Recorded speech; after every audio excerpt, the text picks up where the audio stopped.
This is what I call power packed porridge. Make yourself this porridge and you're going to have energy for hours. Porridge isn't a perfect food.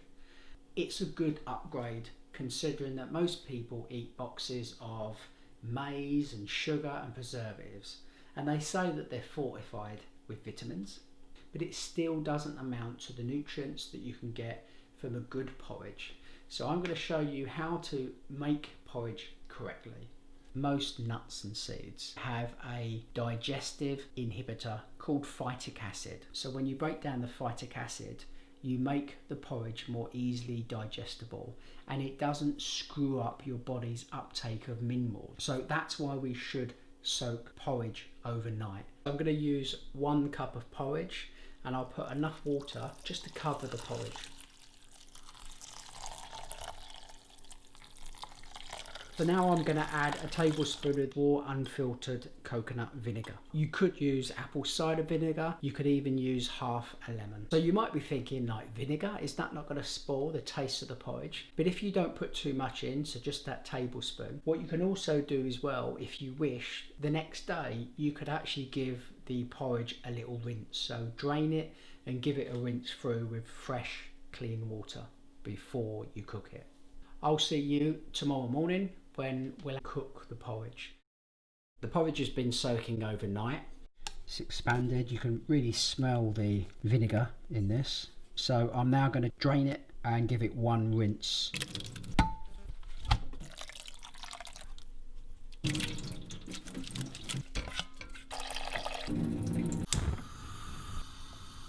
just going to turn that down to a low heat and just let that simmer. So it's been cooking for about 5 minutes. That's not far off being cooked. So just to go over the ingredients that we're going to add: a little drop of milk for texture, some cocoa nibs, 2 handfuls of raisins, about a teaspoon, 2 teaspoons of coconut oil, a little pinch of Himalayan sea salt, some ground cinnamon, and just extras, I'm going to add in a teaspoon or 2 of maca powder. This is optional, of course, but if you really want a lovely kind of chocolatey porridge, then some organic chocolate powder. So I'm going to add in the raisins now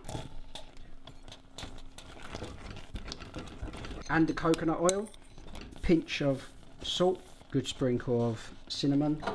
Get that all stirred in. A great alternative, if you don't want to use milk, you could use a nut milk. This one has got a little bit of sunflower oil. I prefer not to have that, but you know, if you're limited, then this would be a better choice than some of the other ones with the soya lecithin. Yeah. The coconut milk hasn't got any of those in it, so in my recommendation, this brand, the coconut milk, is the best. For even more substance, we've actually got a couple of kind of browning bananas here, so rather than chuck them away, they're perfect for the porridge. Probably added about 1/4 cup of milk there. The milk just gives it that normal creamy porridge taste. You could add in some cream if you wanted to. You can see how smooth that is now. You might want to mash the bananas up a little bit more. I'm going to add in the maca. That's about 2 teaspoons. 2 tablespoons rapadura sugar. You don't necessarily need this, but I want to make quite a sweet breakfast this morning. But as you may know, it's a low glycemic index sugar and it's got minerals in it, so I think it actually adds to the nutritional value of the porridge. Last goes in is the cocoa nibs. There's about a tablespoon there. I like putting those in towards the end, otherwise they lose their crunch. And I just realised that we had some pumpkin seeds as well, so I'm going to add a small handful of those in. So you could have it as it is. As you can see, this is lovely and creamy. Those sultanas have now softened and expanded. So a good piled tablespoon of chocolate with just a little drop more milk.